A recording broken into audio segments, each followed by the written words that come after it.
పొదుపు చర్యల్లో భాగంగా క్లస్టర్ల వారి ఎల్ఈడీ స్క్రీన్లు ఏర్పాటు చేసి నిర్వహించిన మహానాడులో టీడీపీ ప్రజాప్రతినిధులు ముఖ్య నేతలు పాల్గొన్నారు. కార్యకర్తలతో కలిసి పార్టీ కేంద్ర కార్యాలయంలో జరిగిన వేడుకలు వీక్షించారు. మహానాడు పురస్కరించుకుని అనేక చోట్ల కార్యకర్తలు సైకిల్ ర్యాలీలు నిర్వహించారు. మహానాడు సందర్భంగా తెలుగుదేశం శ్రేణులు రోడ్ల పక్కన జెండాలు, బ్యానర్లు కట్టి ఘనంగా వేడుకలు నిర్వహించారు. క్లస్టర్ల నుంచి ఎల్ఈడీ స్క్రీన్ల ద్వారా పార్టీ జాతీయ కార్యాలయంలో నిర్వహించిన వేడుకలను వీక్షించారు. నెల్లూరు మహానాడులో మంత్రి నారాయణ, ఎంపీ వేమిరెడ్డి ప్రభాకర్ రెడ్డి పాల్గొన్నారు. టీడీపీ జెండా ఆవిష్కరించారు. కార్యకర్తలతో కలిసి మహానాడు వీక్షించారు. కర్నూలు మౌర్య హోటల్లో నిర్వహించిన కార్యక్రమంలో పాల్గొన్న మంత్రి టీజీ భరత్ ఎన్టీఆర్ విగ్రహానికి అంజలి ఘటించారు.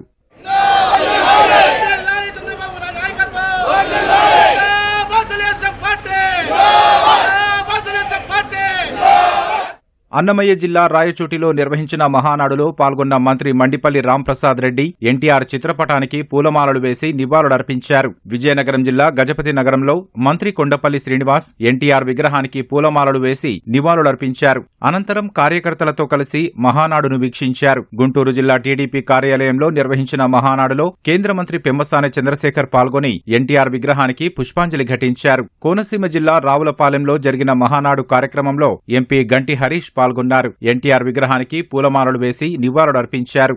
కృష్ణా జిల్లా గుడివాడలో ఎమ్మెల్యే వెనిగండ్ల రాము పార్టీ జెండా ఎగురవేసి అమరులైన కార్యకర్తలకు నివాళులర్పిస్తూ మౌనం పాటించారు. పల్నాడు జిల్లా నరసరావుపేటలో నిర్వహించిన వేడుకల్లో ఎమ్మెల్యే చెదలవాడ అరవిందబాబు జెండా ఎగురవేశారు. అనంతరం ఎన్టీఆర్ విగ్రహానికి పూలమాలలు వేసి నివాళులర్పించారు. తిరుపతి రూరల్ మండలంలోని పార్టీ కార్యాలయంలో చంద్రగిరి ఎమ్మెల్యే పులివర్తి నాని పార్టీ జెండా ఆవిష్కరించారు. అనంతరం మహిళా కార్యకర్తలు ఎన్టీఆర్ చిత్రపటానికి హారతులిచ్చారు. మచిలీపట్నంలో టీడీపీ కార్యకర్తలు ఎన్టీఆర్ విగ్రహానికి నివాళులర్పించి సైకిల్ ర్యాలీ నిర్వహించారు. అమలాపురంలో టీడీపీ శ్రేణులు భారీ సైకిల్ ర్యాలీ నిర్వహించారు. పట్టణ వీధుల్లో పార్టీ నినాదాలు చేసుకుంటూ కార్యకర్తలు ర్యాలీ చేశారు. మార్కాపురం జిల్లా గిద్దలూరులో మహానాడు ఉత్సాహంగా సాగింది. మహిళా కార్యకర్తలు పసుపు కండువాలు చేతబట్టి జానపద గీతాలకు నృత్యాలు చేస్తూ సందడి చేశారు. నెల్లూరులో నిర్వహించిన మహానాడులో కార్యకర్తలు డీజే పాటలకు డ్యాన్సులు వేస్తూ ఉత్సాహంగా గడిపారు. కడప జిల్లా రాజంపేటలో నిర్వహించిన మహానాడు ఉత్సాహంగా సాగింది. కార్యకర్తలు పెద్ద పెద్ద బ్యానర్లు కట్టి బాణసంచా కాల్చి సందడి చేశారు.